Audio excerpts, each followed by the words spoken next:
Сәлем достар, сіздермен бірге Алаш Экспорт компаниясы алдарыңызда. Қазір бір автокөлікпен сөйлесеміз, бірақ бұл автокөліктен біздің қазақтар өте қатты қорқады. Себебі бұл автокөлік бізге жат, танымаймыз.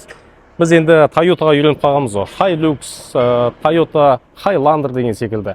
Бұл бізге өте жат автокөліктердің бірі болғандықтан, бүгін осы автокөлікпен сөйлесетін боламыз. Достар, бұл бізде американский полицияның өз айдайтын, Интерполға дейін айдайтын автокөліктердің бірі Ford Explorer деген автокөлігіміз келіп тұр. Оңтүстік Кореядан. Америкада өте танымал көліктердің бірі. Сыртқы дизайнына келетін болсақ, агрессивті көрінгенмен өте қатал. Іші нағыз отбасылық автокөлік, жайлы, алыс жолға өте ыңғайлы көліктердің бірі болып есептеледі. Америкада сол үшін ерекше орын алған көліктердің бірі Ford Explorer. Ал біздің қазақтар енді танысып жатыр бұл көлікпен.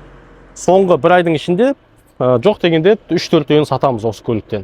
Бұл бізде Ford 2016 жылғы сырты келбетін қараңыздар, өте агрессивті, LED оптика, партроник, туманикпен бірге барлығы.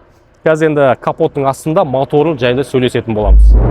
Ал достар, енді көліктің капоттың астына келетін болсақ, бұл бізде 2.3 турболық EcoBoost деген мотормен жабдықталған. Бұлай сыртқы келбетіне қарасаң өте кішкентай секілді, бірақ бұның күш қуаты 280 аттың күш қуаты бар. Өздеріңіз ойлаңыздар енді. Тартысы өте жақсы. Осы күнге дейін біз бір 15 шақтысын саттық десе қателеспейміз. Ешқандай клиенттен бір андай жағымсыз отзыв жоқ, достар. Тартысы өте жақсы. Ал енді көлігіміз қаланың ішінде келетін болсақ, бір 10-11 литр жейді, қателеспесем. Ал трассада 13-14-ке дейін жейді. Сондықтан да өте сенімді моторлардың бірі. Алыс жолға таптырмас варианттардың бірі. Негізі бұл автокөлікті біз өзіміздің клиентімізге оңтүстік Кореядағы автосалоннан алған болатынбыз. Клиентіміздің ең жақсы көрген бір тұстарының бірі қараңыздар, дискісі өте қап-қара, әдемі көрінеді. Және де бұл бізде 18-лік размердегі диск. Ал енді алдыңғы мордасына келетін болса, көліктің LED оптикасы, ДХО, туманик, партроник көрдіңіздер ме? 2018-ден бастап алдыңғы решеткасы сәл басқаша, және де туманиктері басқаша болады. Бұл бізде енді 2016 жылғы. Сондықтан да естеріңізде болсын. Ал енді көліктің жанына келетін болса, бізде повторитель поворотников бар, қараңыздар, 5 ключевой доступ бар, датчик слепых зон, және де керек десеңіздер код қойып қоясыздар. Сізден басқа ешкім білмейді, сол кодпен кіріп жүре бересіздер. Ал енді көліктің арт жағына келетін болса, артында да бізде партроник, өте ыңғайлы, камерасы, лимитит деген максимальный комплектация. Толық жетекті автокөліктердің бірі. Бір батыранмен багажын ташуға болады, көріңіздер ма? Электронный видте барлығы. Ал енді көлігіміздің артына келетін болса, қараңыздар, артында ұзыннан кеткен осындай орындықтар бір батыранмен автоматты түрде өздері көтеріледі. Көрдіңіздер ма? Ешкімнен басып тұрудың қажеті жоқ. Осылай көтеріп қоясыздар. Керек десеңіздер, артқа чемодан басқа нәрсе барлығын салып, алыс жолға да шығып кетсеңіздер болады.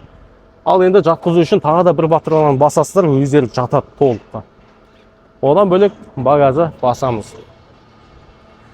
Көліктің ішкі дизайнына кірген. Ал енді көліктің ішіне келетін болсақ, өте былғары, сапалы кожамен қаптатылған, толыққанды тігістермен және де пуштартпен көлігімізді оталдырамыз. Мінекей мультируль, көлікке ыңғайлы, голосовой да бар, қосып қойсаңыздар болады. 126 000 оригинал километрмен келіп тұр оңтүстік Кореядан. Кондер деген ұрып тұр енді. Орындықтарды жылытқыш, салқындатқыш, және де климат контроль. Одан бөлек бізде рульді жылытқыш бар. Екі осында әдемі кілттерімен, мінекей Ford'тыңқы.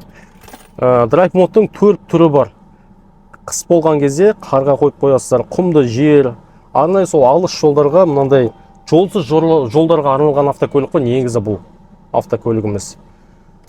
Одан бөлек оңтүстік Кореядан автосалоннан заказ беретін болсаңыздар, онсында видеорегистратор деген міндетті түрде болады. Сол жағыңызға келетін болсақ, память, плавающий сиденьясы, ең басты фишканы көрсетіп кетейін. Бұл көлікте қараңыздар, ешқандай көлікте жоқ, 2016-да.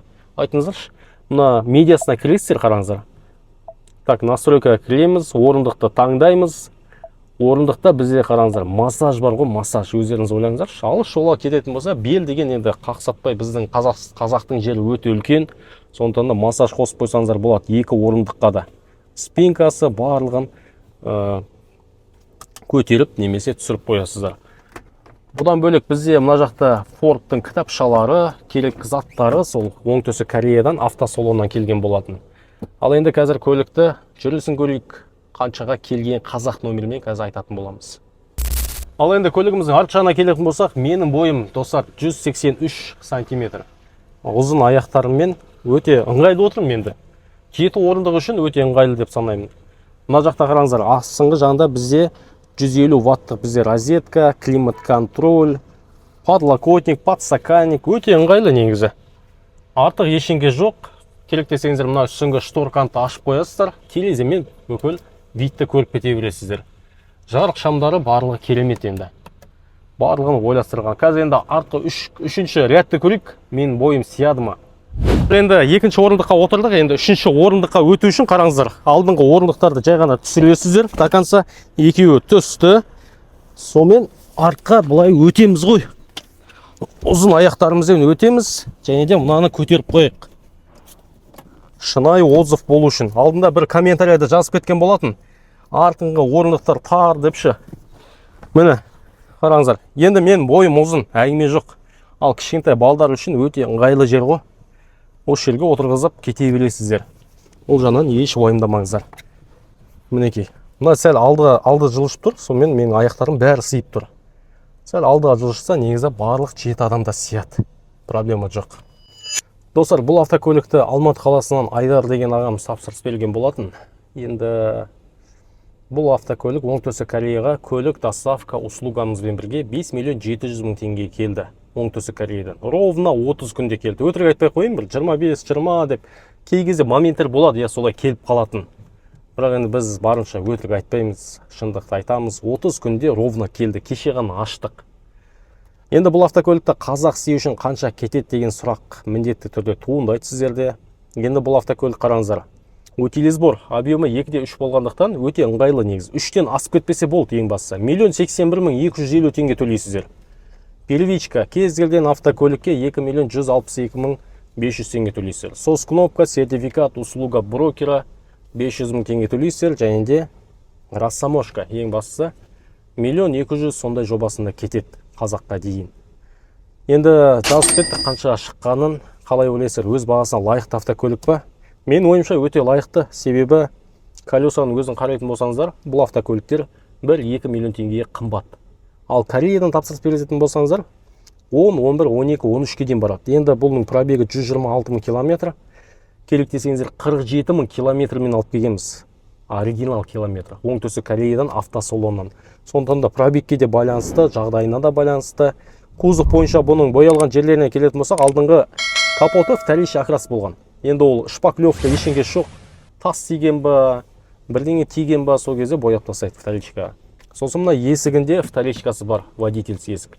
Кішігірім шпаклевкасы бар. Ол ДТП-ға түспеген. Себебі страховойдың барлығын тексердік.